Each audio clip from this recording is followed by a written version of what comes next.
미국에 한 가난한 소년이 있었습니다. 부자가 되는 꿈을 가지고 열심히 공부하고 이랬어요. 40대 미국에서 가장 성공한 유선 TV 사장이 되었고 리더십 네트워크를 창립했고 부와 명예를 손에 거머쥐게 되었어요. 그런데 나이 50이 되었을 때에 그의 가장 사랑하는, 사랑할 수밖에 없는 하나밖에 없는 외아들이 익사사고를 당해서 이제 이 사람이 모든 것을 그 아들에게 물려주어서 자손 대대로 부를 누리고 싶었는데 그 꿈이 송두리째 날아가 버렸습니다. 이번 주간도 삼성의 그 이건희 회장 셋째 딸이 이렇게 정말 그 교통사고인지 또 어저께는 자살을 했다는 그런 소식도 왔는데 그의 초인류 기술로 부와 지위로 이제 딸을 지키지는 못한 것 같습니다. 우리는 그 사람의 딸이 되는 것이 얼마나 참 소원이겠습니까? 신데렐라가 따로 없는. 그런데 이제 지키지를 못했어요. 이 사람도 자기의 전부였던 아들의 죽음 앞에서 절망하면서 울었어요. 자신이 추구해온 모든 것이 헛된 것임을 발견했습니다. 하나님을 향해서 흐느껴 울었어요. 그래서 하나님 잠깐만요. 이대로 제 인생을 마무리할 수는 없습니다. 잠깐만요. 인생의 한계 상황에서 자신이 살아온 그 인생을 되돌아보면서 이제 새로운 길을 찾았습니다.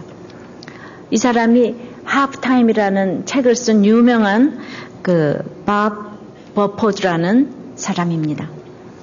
우리는 어떤 열매를 구합니까? 우리 모두는 좋은 열매를 맺기를 원해요.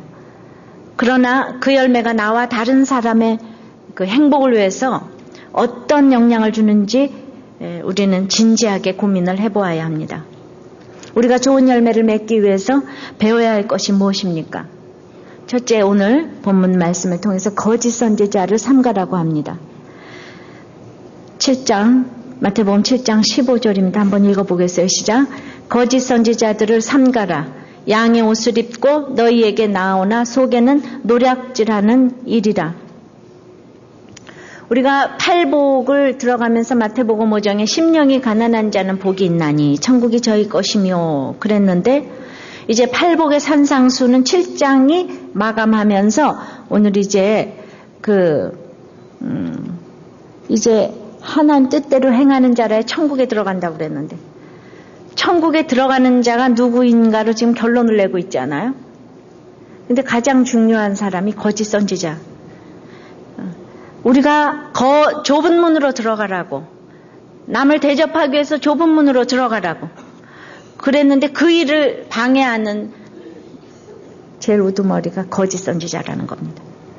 서점에 나가보면 밥 버퍼드가 구했던 것과 같은 성공을 열매라고 소개하는 이 거짓 선지자들의 음성이 가득합니다. 우리가 예수 믿고 모든 저주와 죄에서 사함을 받았기 때문에 이제부터 구하고 찾고 두드리라고 모든 것은 이제 다 구해질 것이라고, 그리고 내가 구해지지 못하는 것은 믿음이 없기 때문이라고, 내가 승진이 안 되고 합격이 안 되고 또 건강에서부터 다 내가 나음을 입지 못하는 것은 믿음이 없기 때문이라고 이렇게 얘기를 하니까 우리는 열심히 그냥 구하고 기도하고 이제 그러면 구해질 것처럼 생각이 되는데, 내가 떨어지고 합격이 안 되고 다 이런 것이 내가 믿음이 없기 때문이라고 계속 얘기를 하기 때문에 이제 처음에는 그럴듯했지만은 해결이 안 되는 거예요. 점점 힘이 없어지는 겁니다. 어떻게 거짓 선지자, 참 선지자 우리가 구별을 할 수가 있겠습니까?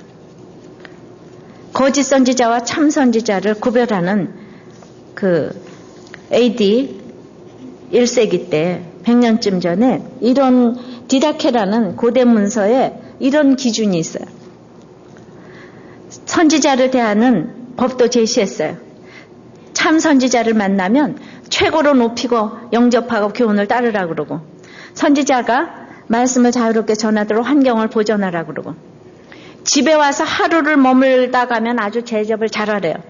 근데 이틀을 머물다가도 그냥 영접하래요. 근데 3일을 머물다 가면은 거짓 선지자로 하려고 그랬어요.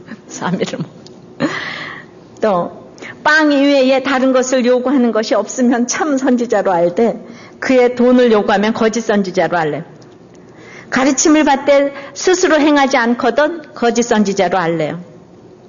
다른 사람을 돕자 하거든 참 선지자로 알고.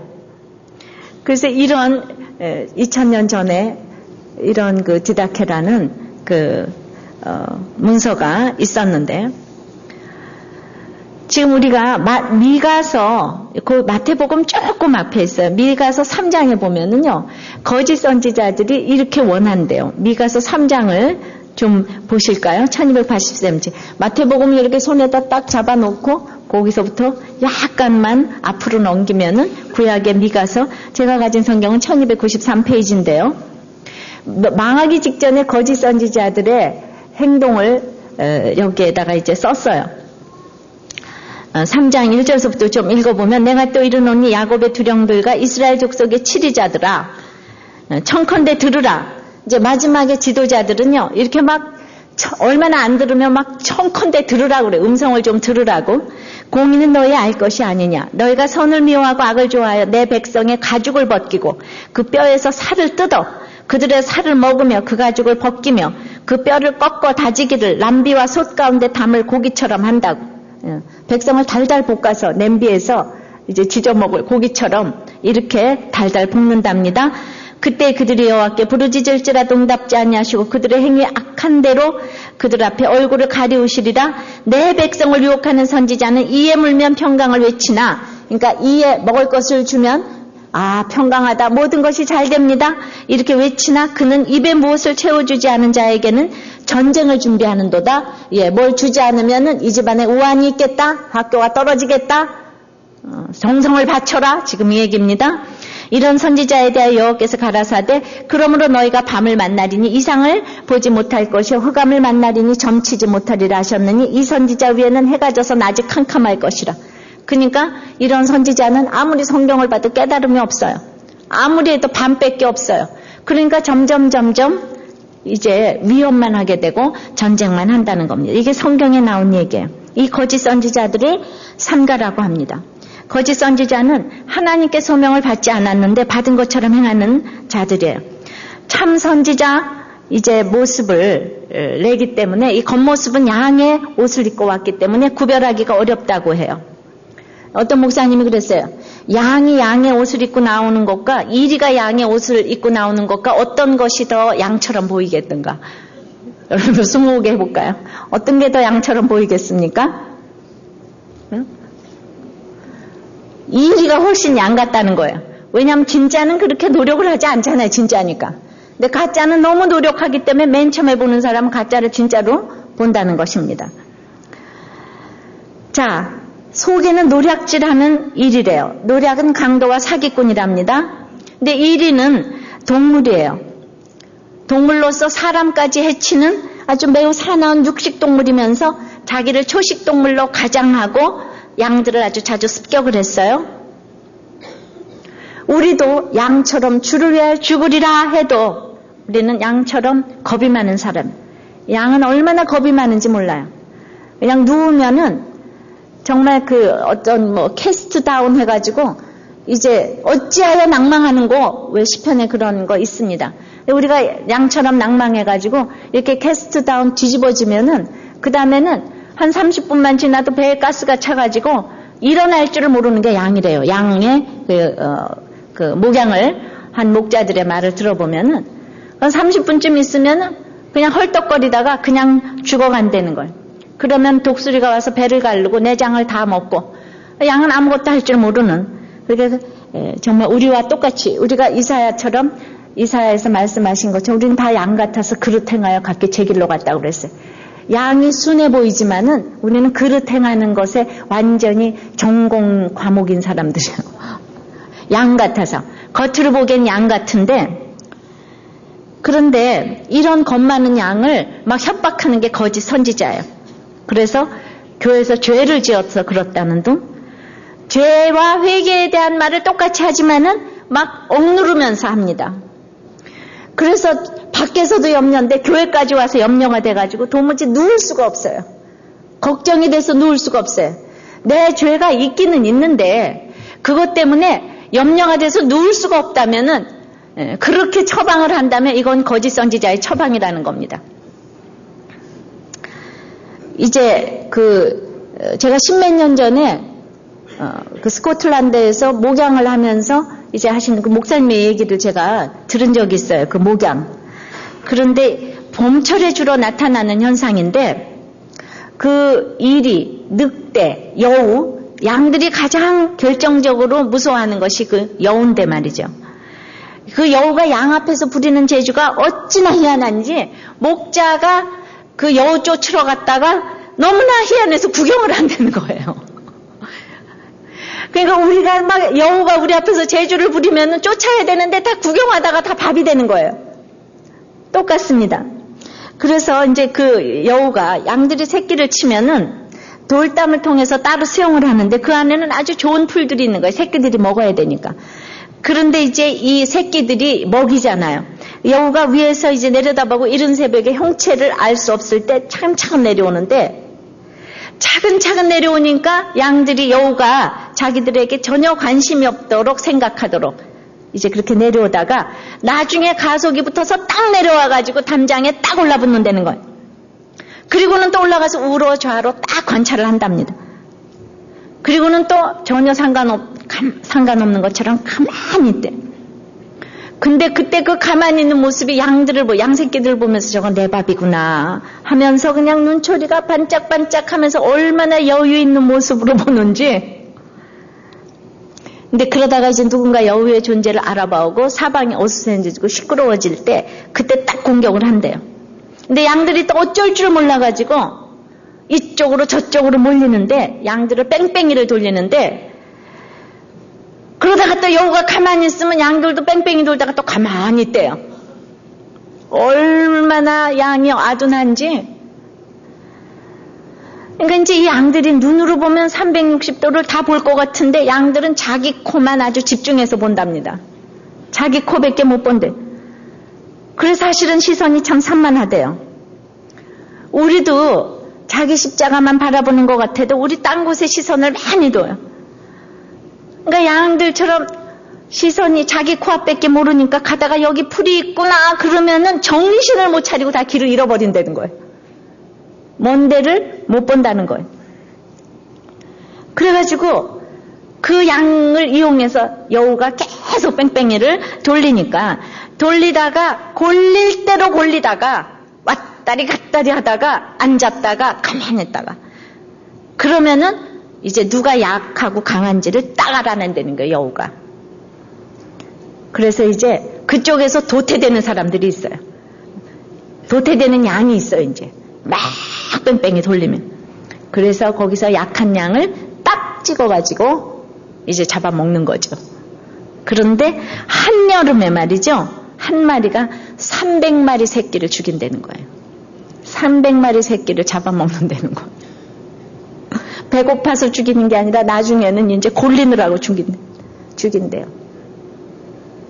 악한 세력이 이렇게 무서운 거예요. 사실 그럼 이때 목자는 뭐 하고 있어요? 목자는 그 양들을 지키려고 새벽에 장총 들고 나타나는데 목자를 믿지를 못하는 게 양들은 이제 또 무지해가지고 목자는 없어 그냥. 양들이 지켜주는 목자를 신뢰해야지 되는데 목자는 없다고 생각을 한다는 거예요. 우리에게도 목자 되신 예수님이 한순간도 정말 우리를 놓치지 아니하시고 신뢰를 해도 되는데 졸지도 주무시지도 아니하고 지키는 이 목자를 우리가 신뢰하지 못하기 때문에 우리는 여우를 알아보지도 못하고 여우 앞에서 죽을 수밖에 없어요. 우리는 이리에 두렵고 어려운 것만 눈에 들어오기 때문에 여우는 정말로 못 봐요. 우리는 더 우리를 노려보고 계시는 그 여우를 더 노려보고 계시는 이 목자를 못 보기 때문에 우리가 두렵다는 겁니다. 그러니까 여러분들이 거짓 선지자 이렇게 쉽게 생각을 하면은 그냥 나를 돌돌 그냥 볼까? 난 무슨 거짓 선지자 나하고 무슨 상관이겠어?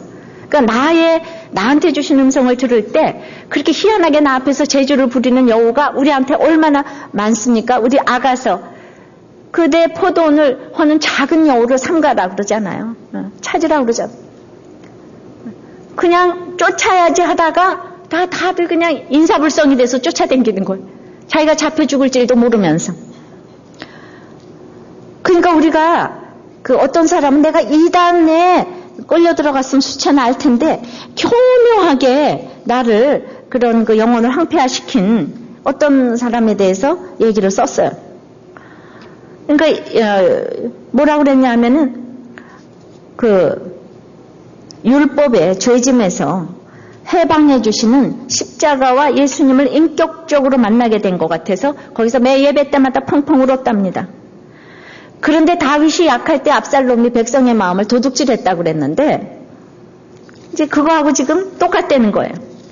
이제 한마디로 이러는 거예요. 어떤 유부녀가 죄로 인해서 고통스러워하는데 이 유부녀는 너무 죄책감이 많으니까 그 외도를 통해서 심한 그 양심의 가책을 느끼던 그 부인이 이제 그 예배에 와서 용서하시고 죄짐에서 자유케 하시는 예수님과 십자가를 만나 펑펑 운대. 어떤 기존의 교회에서는 그런 문제를 끄집어내놓고 오픈할 수 없어서 이분이 심한 병이 들어있었던 거예요. 그런데 더 이상 너는 죄인이 아니다. 떳떳하고 당당해라. 마음대로 해도 된다. 처음에는 외도라는 무거운 짐에서 자유케 되어서 주님께 감사하면서 펑펑 울다가 이제는 점점 뻔뻔하게 되어서 자신의 상처를 고쳐주지 못한 이제 기존 교회를 비판하게 되고 자신은 피해자가 그 손해본 사람이라고 생각이 되어서 거기에 복수하기 위해서 뻔뻔스럽게 이제는 외도를 하게 되는 거예요. 그래서 이제는 그것에 대해서 죄라고 여기지도 않고 그런 상태로 가게 된다는 겁니다. 사람들은 죄로 인해 자유를 누리러 왔다가 더 심하게 죄 가운데 묶여버리고 나중에는 그것이 죄라고도 인식되지 못하는 그런 상태에 빠져서 혼란이 우리가 극심해진다는 겁니다. 거기서는 죄라고 지적하는 것을 극심히 싫어요. 무조건 죄라고 하면 율법주의로 몰아붙인다는 거죠. 알고 보니까 죄의 용납이 그것의 복음이에요. 그래서 이제 구원파가 그런 얘기를 많이 하죠. 우리가 죄에서 자유함을 받았는데 더 이상 왜 내가 죄 때문에 우는가? 너무 그럴듯해 보이잖아요. 근데 나중에 가보면은 이런 일들이 이제 생겨요. 내가 지금 얘기하는 게 이게 구원파뿐만이 아니라 우리가 이단이 아닌 곳에서도 이렇게 많이들 거짓 선지자에게 교묘하게 이제 흘러간다는 겁니다. 자유를 주기는커녕 이제 더 피폐해져가는 정말 마음을 도둑질해가는 그래서 비슷해 보이지만 아닌 게 참 많아요. 구원파는 구원을 너무 잘 가르쳐요. 근데 왜 이단인가 하면은 치우쳤기 때문이에요. 구원을 잘 가르치는데 구원 그 이유가 없으면 이게 이단이에요. 성숙만 얘기하고 구원에 대해서 안 가르치면 이것도 이단이에요. 어떤 거 하나를 이렇게 치우치게 그것만 강조하면 그게 이단이에요. 우리는 다 골고루 내가 구원이 됐어도 양육을 이루어 가야지 되고 내가 구제가 부족한가 성교가 부족한가 말씀이 부족한가 찬양이 부족한가 기도가 부족한가 이거를 날마다 말씀에 잣대에 신앙인격을 이루어 가야 되는데 어떤 한 부분만 강조하는 이런 걸 우리는 이단이라고 얘기를 합니다. 그래서 거짓 선지자가 하는 역할이 참으로 중요한 역할이에요. 그래서 이제 우리는 거짓 선지자가 그 말을 듣지도 말아야 되고 우리가 거짓 선지자도 되지 말아야 되는데 어떻게 해야 되는가? 16절서부터 20절까지 읽어보겠습니다. 시작. 그의 열매로 그들을 알지니 가시나무에서 포도를 또는 엉겅퀴에서 무화과를 따겠느냐? 이와 같이 좋은 나무마다 아름다운 열매를 맺고 못된 나무가 나쁜 열매를 맺나니 좋은 나무가 나쁜 열매를 맺을 수 없고 못된 나무가 아름다운 열매를 맺을 수 없느니라. 아름다운 열매를 맺지 아니하는 나무마다 찍혀 불에 던지우느니라. 이러므로 그의 열매로 그들을 알리라. 두 번째는 좋은 나무여야 된다는 것입니다. 우리가 열매를 맺으려면은 좋은 나무여야 돼요. 좋은 열매를 맺지 못하는 가장 중요한 이유는 나쁜 나무이기 때문이에요. 가시나무에서 포도를 낼 수가 없고 엉겅퀴에서 무화과를 낼 수가 없어요. 하나님께 속하지 않은 사람은 처음부터 아닌 거예요. 중간에 바뀌어지는 사람은 없어요. 아무리 열심을 내도 달라지지 않아요. 즉 회개가 안 돼요. 염려하고 비판밖에 할 줄 아는 게 없어요. 그런데 성경은 인간이 나쁜 나무라고 해요. 인간을 나쁜 나무라고 만드는 것은 죄예요. 죄는 하나님을 인정하지 아니하고 자신의 힘으로 살려고 하는 거예요. 자신의 힘으로 쌓은 성공이 결코 자신을 행복하게 해주지 못한다는 것을 배워야 되는데, 택함받지 않으면 아름답고 행복한 열매를 맺을 수가 없습니다. 근데 아름다운 것은 하나님께 속했어요. 이 우주가 아름답고 골프장이 아름다운 게 아니에요. 오직 아름다운 것은 하나님께 속했어요. 그것은 오직 구원의 열매예요. 그렇지 않으면 찍혀서 불에 던질 수밖에 없는 거예요. 실제로 가시나무와 엉겅퀴는 찍히고 베어져서 연료용 땔감으로만 사용돼요. 여러분들이 지금 하나님을 모르고 구원의 열매를 모르면 여러분들은 다 지옥의 땔감으로 지금 걸어가고 있는 거예요. 지옥의 땔감 그 이상도 이하도 아니라는 거예요. 예수 그리스도는 그런데 이 나쁜 나무를 좋은 나무로 바꾸기 위해서 이 땅에 오셨어요. 사도 바울은 좋은 감람나무이신 그분에게 우리는 접붙임을 당하는 거라고 믿음을 설명했어요. 근데 택한 백성인 좋은 나무는요, 이 접붙임을 잘 당해요. 찾아오셔도 내 의지로 접붙임을 당해야지 되는데, 그럼 어떻게 접붙임을 당하는 건가? 그러니까 여러분들이 이런 공동체에서 지금 오셔서 정착을 잘 하고 목장에도 잘 접붙임을 당하고 이런 거부터 구체적인 적용을 한 게 접붙임을 당하는 겁니다. 제가 중고등부 예배에서도 그랬어요. 공부 잘하는 아이들이 못하는 아이들하고 같은 분방 공부를 하는 것이 얼마나 접붙임을 잘 당하는 건지 아는가? 왜냐하면 좋은 나무가 좋은 열매를 맺는데 좋은 열매가 뭔가? 좋은 열매가 성공하고 돈 버는 거가 아니라 우리 갈라디아 말씀처럼 성령의 열매라고요. 성령의 열매는 사랑과 일합과 화평과 온유와 절제와 충성이란 말이에요. 이런 열매가 좋은 열매예요. 이것은 생명으로 인도하는 열매예요. 인격의 열매예요. 신앙의 인격의 열매예요. 신앙의 인격의 열매고 또 십자가의 신앙의 인격의 열매예요. 이것이 전도의 열매가 되고 성령의 열매예요. 이 모든 것은 겸손의 뿌리에서 사랑의 열매를 맺는 거예요. 겸손의 뿌리에서 사랑의 열매를 맺어요. 겸손이 없는 사람은 사랑을 말할 수가 없어요. 사랑한다고 하는 사람은, 겸손이 없는 사람은 사랑을 할 수 있는 것이 없어요.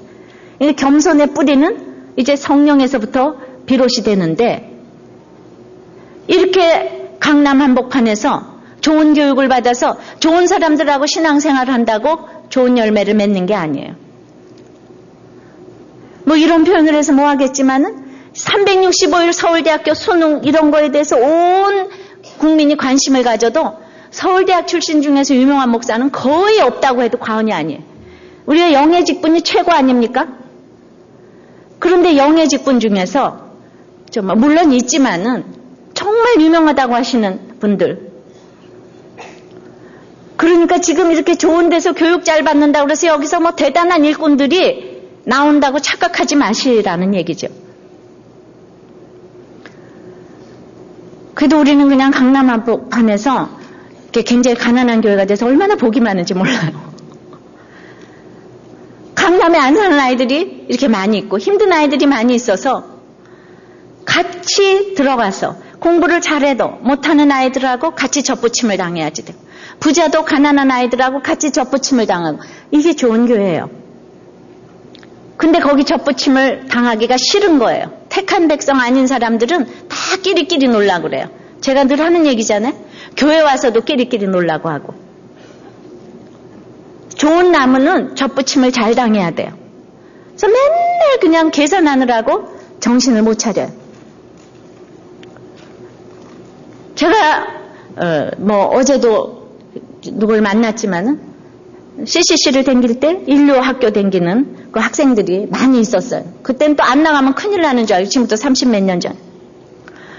그런데 정말 CCC의 인류 했던 학생들인데, 그때 그나마 인류라고 생각되지 아니하던 그 목사님들이 지금은 전부 다 인류의 영적인 리더가 돼가지고, 우리 홍정길 목사님, 하영조 목사님, 옥하는 목사님, 그냥 나오던 사람들은 교회에서 그 목사님하고 그냥 악수 한번 하려고 다 줄줄이 늘어섰고. 그러니까 그때부터 하나님께서는 그런 걸 통해서 쓰지 않는다는 걸 이렇게 보여줬어요. 그러면서 그때가 좋았다고. 지금은 막 냉담자가 됐다고. 그러니까 그때가 좋았다는 얘기는 사실은 끼리끼리 모여서 인류를 즐겼다 이런 말도 참 많이 돼요. 속으시면 안 돼요.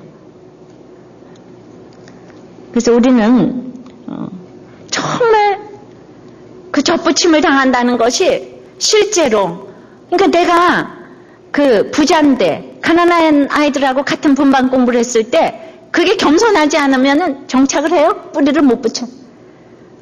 지위가 높은데 낮은 사람하고 뿌리가 못 붙여요. 그러니까 그렇게 골고루 섞여 있는 게 좋은 교회예요. 어떤 사람만 이렇게 딱 모여 있으면 그거 안 좋아요. 그러니까 나의 교만을 날마다 볼 수 있는 이런 정말 예수님께 접붙임 당하는 거. 그래서 나는 좋은 나무여야 돼. 내가 할 수 없어요. 그런데 예수님이 찾아오셔서 좋은 나무에 접붙이게 해주신다고 하는데 찾아오셨을 때 아멘하고 빨리 접붙임을 당해야 되겠는데 여러분들이 나는 이 사람은 싫어 저 사람은 싫어 이러시면 안 된다는 거예요. 자꾸 정해놓고 저 사람은 왜 이렇게 교양이 없어? 교양이 없으니까 예수 믿으러 나왔죠. 교양이 있으면 나왔겠어요? 왜 이렇게 돈도 없고 그래? 돈이 없으니까 나왔죠. 여러분들이 돈 있는 게 여러분들이 잘나서 그런다고 생각하면 지옥에 땔감밖에 안 된다고요. 내가 공부 잘한 게 내가 애써서 공부 잘했다. 나는 공부 못하는 사람들하고는 놀기가 싫어. 그럼 여러분들은 지옥에 땔감. 그렇게 여러분들이 전부 다 외우시기를 바래요. 나는 왜 싫은 사람이 많은가? 저 사람은 왜 이렇게 싫은가? 그렇게 생각한다면 나는 지옥의 땔감이다. 한번 외워보세요. 복창을 해보세요. 나는 지옥의 땔감이다. 이거를 기억하시고 일주일 동안 내가 속상할 때마다 나는 지옥의 땔감이구나. 이렇게 생각을 하시고 혈기를 내지 마시고 이 겸손하게 겸손의 뿌리에서 사랑의 열매를 맺는다고 생각을 합니다. 이 모든 것이 사랑과 희락과 화평과 온유와 절제와 이 충성들이 그렇게 겸손하지 않으면 될 수 있는 것들이 아니지 않습니까? 이런 교육을 어렸을 때부터 내가 받았다면은 제가 적어도 그런 결혼을 안 하지 않았을까 이런 생각을 늘 해요. 언제나 가치관을 가르쳐줘야지 되는데. 세 번째는 제일 중요한 거 아버지의 뜻대로 행해야 돼요. 열매를 맺으려면 아버지의 뜻대로 행해야 돼요. 아버지의 뜻은 뭐예요? 내 삶에서, 부부관계에서, 부모 자식 간에, 회사에서, 선교에서, 건강 문제에서, 교회에서, 사역의 문제에서 아버지의 뜻대로 행하는 것은 도대체 무엇입니까? 내가 아버지의 뜻보다 주여 주여 부르짖는 거는 뭐예요? 주여 주여 부르짖으면은 아버지의 뜻대로 행하는 것입니까? 자, 아버지의 뜻대로보다 주여 주여 주의 이름으로 선지자 노릇을 하며 귀신을 쫓아내며 많은 권능을 행했는데 네가 불법을 행했기 때문에 주님이 도무지 알지 못한다고 하셔요. 행하기는 행했는데 불법을 행했대요. 아름다운 열매를 맺지 아니하고 불법의 열매를 맺었대요. 이것은 불법의 열매를 맺는 건 현재 분사형으로 불법을 습관적으로 일삼아요. 그래서 현재 명령형으로 시편 6장 8절에 나오는 것처럼 행악하는 너희는 다 나를 떠나라! 처럼 이제 떠나가라 하시는 거예요. 거짓 선지자의 특징은 21절에 보면은 다 같이 읽습니다. 나더러 주여 주여 하는 자마다 천국에 다 들어갈 것이 아니요 다만 하늘에 계신 내 아버지의 뜻대로 행하는 자라야 들어가리라. 하나님의 뜻대로 행하지 않는데요. 열매도 없고 천국에 들어가지 못한다는 것은 이 땅에서 누리지 못한다는 겁니다. 환경이 올 때마다 누리지를 못한다는 거예요. 주여 주여를 입버릇처럼 하는데 저도 그래. 그냥 입만 열면 좋아도 싫어도 맨날 주여 주여 이게 붙었어요. 옛날에 우리 남편이 제발 좀 주여 주여 하지 좀 말라고. 그래서 내가 주여 주여 하는 내가 바로 거짓 선지자가 아닌가 이렇게 생각을 좀 했어요. 이 사람들의 특징이 그냥 삶은 없으니까 그냥 입으로 내가 예수님을 잘 믿는다는 것처럼 그냥 주여 주여 한답니다. 죄는 헬라어로 활을 쏠 때 목표물에서 비껴나간 거로 의미해요. 그러니까 중심의 믿음으로 아버지의 뜻을 맞추지 못하고 그리고 주여 주여 하면서 난발을 쏘는 거예요. 이게 죄예요. 그러니까 내가 제대로 목표물을 맞춰서 활을 쏘지 못하는 것은 내가 욕심이 많기 때문이에요. 제가 아까 학생들한테도 얘기했어요. 수능 입학시험에 날마다 떨어지는 이유는 날마다 목표를 제대로 조준하지 못했기 때문에, 그래서 높은 학교를 쓰기 때문에, 자기 점수보다 높은 학교를 쓰기 때문에 떨어지는 거예요. 회사 부도나는 것도 90%는 다 욕심 때문에 부도나는 거예요. 쓸데없이 돈을 얻어들이고, 그러니까 다 목표물을 제대로 조준하지 못해. 그러고는 맨날 나가서 주여 주여 하는 거예요. 주여 주여 붙여주시옵소서. 주여 주여 회사가 잘 되게 해주시옵소서. 제일 중요한 거는 큐티라는 건 뭐라고? 탐심을 정리하는 훈련이라고 그랬어요. 그런데 내가 내 실력 비록 없지만은 어떤 학교를 붙었다 떨어졌다는 명예는 좀 있어야 되지 않냐? 응? 그래서 아주 제가 재수생 모임을 16년간 인도해 가면서 그 입학 원서를 쓰는데 다 그렇게 우리같이 큐티를 해도 허수로 그렇게 쓰더라고요. 목표물을 제대로 맞춰서 쏘는 것이 이게 아버지 뜻대로 행하는 죄. 아버지 뜻대로 행하지 않기 때문에 결혼도 잘못시키고 학교도 잘못 보내고 사업도 잘못해서 날마다 여러분들이 실패하는 거예요. 어떻게 해고 보자. 시키고 보자. 이 정도면 괜찮지 않아? 내 눈에 들보가 있는데 여러분들 어떻게 목표를 잘 보겠어요? 내 눈에 들보부터 치워야 되겠는데 자기가 죄 있다고 생각을 안 하는데 들보가 있는데 어떻게 목표물을 제대로 보겠습니까? 욕심이 많아서 겸손치 못해서 여러분들은 목표물을 볼 수가 없어요. 그러니까 자기는 이 주여 주여는 선생에서부터 비롯된 말이에요. 그러니까 자기는 모두 그리스도의 친근한 제자인 줄 알았는데 그리고 유력한 선지자로 자부했는데 이제 나중에 보니까 그리스도와는 도무지 알지 못하는 관계라는 거예요. 제가 어떤 큰 교회 집회를 갔어요. 그런데 그냥 제가 큐티 집회를 하니까 거기 우리 제 친척이 한 명 있었어요. 근데 내가 30년 동안 한 번도 못 만났어요. 그런데 모든 사람들이 저하고 친척이라니까 굉장히 큐티를 잘하는 줄 알더라고요. 그래서 그 아무개 집사하고 전부 다 같이 나눔을 하자고 막 이러더라고요. 사실 30년 동안 제가 한 번도 안 만나봤는데, 그러니까 우리가 그럴 수가 있다는 거예요. 그리스도와 그렇게 가까이 있어서도 예수님의 형제도 다 예수님을 모른다고 그랬어요. 예수님을 다 미쳤다고 그랬어요. 예수님 살아생전에. 그런데 다들 입으로는 주여 주여 한다고. 이렇게 목표물을 제대로 못 보는 사람들이 더 과장되게 기도를 해요. 사람이 성숙되지 못해서 앉으나 서나 주여만 부르짖으면 됩니까? 주여! 그래서 소나무 뿌리를 몇 개를 흔들어대면은 그래서 목소리가 몇십니다 하면 소나무 뿌리를 한 5개는 뺐겠구나. 적어도 기도는 그 정도는 해야 돼. 이러는데 저는 그냥 이렇게 목소리가 그냥 그 쉰 소리가 안 나가지고 기도가 약해. 이렇게 얘기를 하시는 분들이 있어요. 근데 24시간을 볼 때 말씀과 여기에서 제가 한시라도 지금 떨어져 있는 법이 없는데, 그러니까 요란하면 믿음이 좋고 얌전하면 믿음이 없고 그렇게 어떤 잣대로 생각하는 것들이 있더라고요. 왜냐하면 이 거짓 선지자들은요 흑암을 만나가지고 어두워서 도무지 아무리 해도 깨닫지를 못하기 때문에 그렇게 백성들을 달달 볶는다는 거예요. 무슨 사건이 와도 깨닫지를 못해요. 어두움이 임해가지고 아까 미가서 얘기처럼 어두움이 임해서 이에 물면 평강을 외치고 뭘 주지 않으면 전쟁을 외친다 그러잖아요.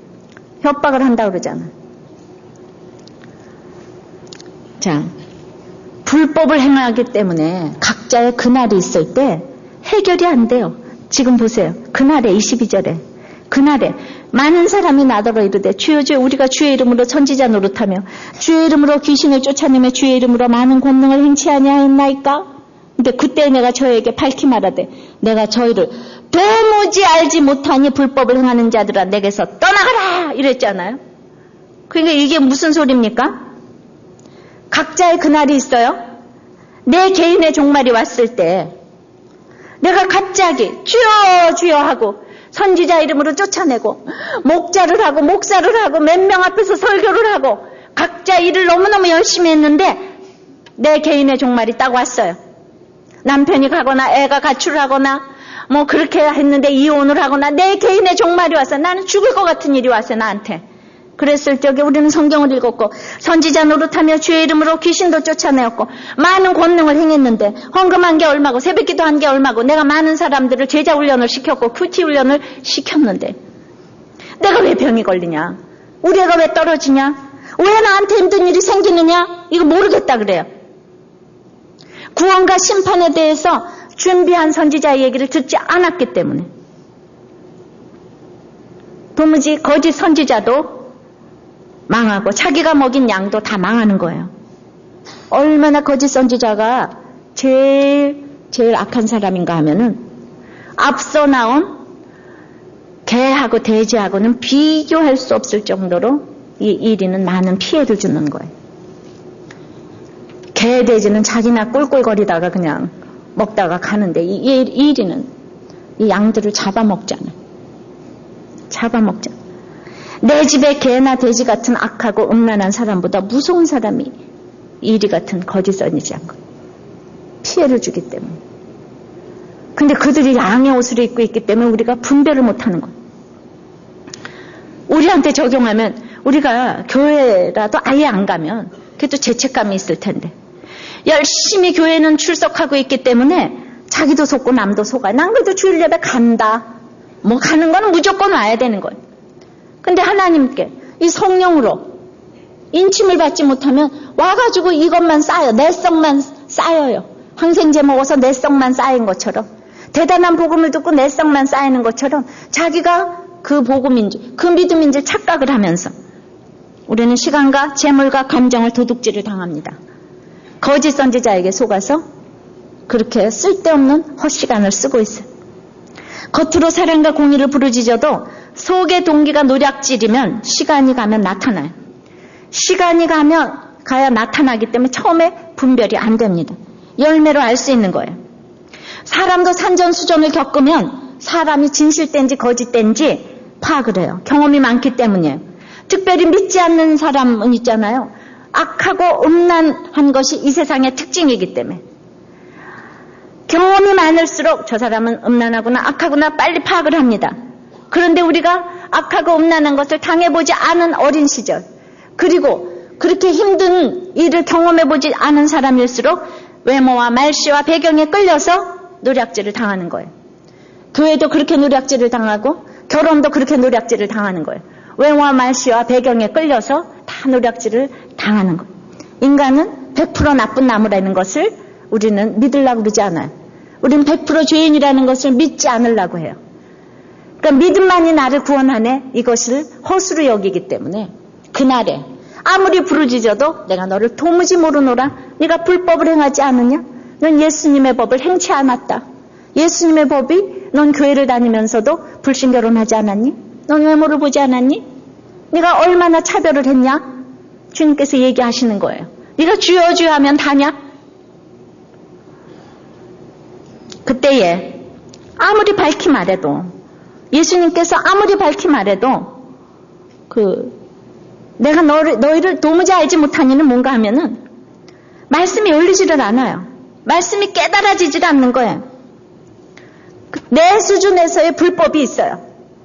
자, 황우석 교수 수준에서 불법이 있는 거예요. 목사 수준에서 또 불법이 있어요. 우리는 다 여론조사가 나왔어요. 황우석 교수는 모르고 행했으니까 죄가 없다. 몰라도 전체적으로 죄가 있다. 거기 투표하래요. 근데 사람들은 모르고 행했으니까 죄 없다. 다 거기다 많이 공표를 했더라고요. 그러니까 우리나라 수준이 그거예요. 윤리의 수준을 넘어서지 못하기 때문에 요새 이 얘기했다가는 맞아 죽어요. 정말 제가 이런 얘기를 하면 앞길을 장담할 수가 없어요. 저를 보호하셔야 될 것이에요. 하루아침에 모든 것이 되는 것이 아니에요. 열매로 나타났다. 그러니까 제가 어느 날 갑자기 혜성처럼 나타나서 사실 교회를 개척했다. 어떻게 모이겠습니까? 저는 20년을 우리 집을 오픈해서 성경 공부를 한 그게 있잖아요. 20년을 강산이 2번 변했어요. 근데 제가 그동안에 이런 어떤 정말 문제를 많이 일으켰다면 오늘 여기까지 왔겠습니까? 제가 그렇게 부르짖던 큐티 모임에서 사실 많은 열매가 있었기 때문에 이혼해서 전부 다 합쳐지고 자식 문제, 수많은 사람들이 이곳에 오지 않은 많은 사람들이 그 사람들은 안 와도 힘든 사람이 생기면 내 생각이 나는 그런 인생이 됐어요. 오지 않아도. 제가 오지 말라고 했으니까 못 오죠. 그러나 진심으로 어려웠을 때 도움받았던 걸 생각하고 힘든 사람이 있으면 생각이 나는 거예요. 그러니까 열매는요, 금세 나타나지는 않는다고 생각해요. 그래서 이 교회가 진짜냐 가짜냐 이런 얘기를 여러분들이 이제 제가 여자가 목사를 하니까 그렇게 생각할 수가 있겠지만은 20년을 이곳에서 살았어요. 이 강남 반포에서 20년을 살았어요. 우리는 주여 주여 부르짖는다고 천국에 다 들어가는 것이 아니에요. 그건 죽어서 가는 천국만을 의미하는 것은 아니에요. 그런데 이렇게 부르짖어도 못 들어간다면 또 부르짖지 않은 사람은 또 들어가겠어요? 이렇게 부르짖어도 주여 주여 부르짖어도 못 들어가는 천국을 전혀 안 부르짖은 사람은 그러면 또 들어갈 수 있겠어요? 그런 거는 아니라는 거예요. 그러니까 나는 부르짖지도 않았으니 얼마나 더 들어가기가 힘들겠는가 그렇게 또 적용하시면 돼. 나는 부르짖지도 않았으니 아예 문턱도 못 가겠구나 이렇게 생각하셔야 돼. 그래서 뭐든지 흑백론은 아니라고 생각을 합니다. 저는 이제 정말 하나님의 뜻대로 하는 것이 무엇인가. 전 또 이번 주간에 올라온 얘기를 여러분들한테 읽어드리겠어요. 예. 제가 그냥 뭐 예화를 그렇게 찾을 필요가 없어요. 우리끼리 항상 일어나는 얘기. 전 설교가 정말 공동체에서 일어난 얘기. 이거를 나누는 것이 설교라고 생각을 하는데 계속적으로 이런 얘기를 올려주셔서 정말 어찌나 감사한지 모르겠습니다. 이제 고3 아들이 수능을 보았대요. 근데 이분은 우리들 교인도 아니세요. 그런데 미장원에 갔다가 우연히 이 책을 읽고 그날 이후 교회 홈페이지에 들어가서 아주 그 삶의 획기적인 선을 그어놓고 말았대. 그리고 목사님의 모든 설교와 큐티 특강을 읽고 들으면서 얼마나 위로를 받고 기쁨을 얻었는지 모른대요. 그리고 그러니까 본인은 지금보다도 어려움을 당하고 있는 다른 사람에게 막 홍보대사 노릇을 톡톡히 하고 계신다고 합니다. 그런데 읽어보니까 제 남편과 자기 남편이 너무나 흡사해서 정말 공감을 많이 하고 있대요. 자기는 그동안에 이혼 날짜를 막내 대학 들어가는 날 이후로 딱 D-Day로 잡아놓고 매일같이 이루고는 날짜를 지어갔대요. D-Day 1551 전, D-Day 1550, D-Day 1549, D-Day 1548 이렇게 날짜를 지어가면서 이제 보낼 만큼 마음이 황폐해져 있었는데 겉으로는 남편에게 네네네 하면서 순종하는 척했지만 마음속으로는 두고 보자 막내만 들어가면 끝장이다 하면서 칼을 갈았죠. 그런데 목사님의 이혼은 절대 불가라는 강력한 메시지로 이혼의 생각을 접었습니다. 그리고 하나님께서 목사님의 아담의 치유의 순종을 기억하시고 우리들 교회로 많은 영혼을 보내주셨다는 말씀을 기억했습니다. 제게도 남편에게 속으로는 비록 욕했으면서도 겉으로는 순종한 아담의 치유의 순종을 그래도 잊지 않고 기억하셔서 저의 아들에게 이런 기적을 베풀어 주셨다고 생각합니다. 수능 전날 저희 아들은 지금껏 어려서 열이 많아서 토한 것 외에 거의 토한 적이 없었는데 얼마나 긴장을 했으면 토하고 잠이 안 와서 새벽 3시까지 잠을 못 자다가 한두 시간 자고 최악의 컨디션으로 시험에 임하는데 새벽 6시에 아빠가 이놈아 아빠를 용상에 떠받쳐줘도 될까 말까 한데 애비 훈계를 듣기 싫어해 하면서 잠도 못 자내하게 최악의 이제 컨디션으로 시험에 임했다고 합니다. 강한 아빠의 성격과 강한 아들의 성격 때문에 중간에서 늘 노심초사했던 저는 목사님의 말씀을 늘 들어온 산물로 최근엔 아들에게 이렇게 말할 수 있었습니다. 우리가 도저히 이해할 수 없는 아빠에게 순종하는 것이 하나님을 가장 기쁘게 해드리는 일이다 라며 아빠에게 진정으로 순종하기를 권면했습니다. 그러나 아직도 저나 아들이나 좋은 마음으로 순종하지 못하지만 앞으로 아빠와 남편을 진정으로 사랑하며 순종할 수 있게 하나님이 도와주시리라 믿습니다. 그런 최악의 컨디션으로 졸리고 머리가 아픈 상태로 시험에 임한 저의 아들에게 하나님께서는 상상할 수 없는 기적을 베풀어 주셨습니다. 지금까지 모의고사 점수가 6월, 9월 모의고사 점수가 420, 30이었는데 이번에 480점, 60점이나 높여서 주셨대요. 몰라서 찍은 문제, 심지어는 시간이 없어서 문제도 안 보고 찍은 것까지도 다 맞게 해주신 주님. 그러니까 우린 또 쥐어쥐어 부르짖어야 되잖아. 아들과 저는 너무도 놀랍고 신기해서 얼싸안고 기도드렸습니다. 그러면서 아빠를 마음으로 깊숙이 이해하고 사랑할 수 있게 해달라고 말입니다. 자, 이렇게 좋은 일이 오면 금세 이런 기도를 해야 돼요. 이런 기도. 하나님이 베풀어 주신 은혜를 나의 영육을 위해서가 아니라 소외된 이웃을 섬기는 데 쓰임받게 해달라고요. 이분은 어찌나 제 걸 다 읽었는지 우리 목사님의 버전으로는 이럴 때 회개하는 것이 정답인데 붙으면 회개하라고 그랬잖아요. 우리 이번에 수능 시험 보는 아이들한테 머그컵에다 붙으면 회개하고 떨어지면 감사하자 이거 써서 하나씩 다 줬잖아. 네, 우리들 교회 오면 특별히 듣는 게 있어요. 그런데 저희들은 회개보다 감사가 먼저 나왔습니다. 하면서 맨 마지막에 지나가듯이 이 얘기를 썼어요. 이게 정말 클라이막스입니다. 참고로 저는 너무도 강한 남편 아래서 치매에 걸린 시어머님을 모셨고 큰집 조카, 진려들을 8년, 6년, 4년 동안 데리고 있었습니다. 예. 이런데 자기는 순종이 하나도 없대요. 예. 온전히 사랑하지 못한대요. 이 강한 남편 밑에서. 그리고 한 가지만 더 말씀드리겠습니다. 저희 큰아들이 지금 군복무 중인데 2년 전 그 아들이 수능을 볼 때도 40-50점을 더 맞게 해주셔서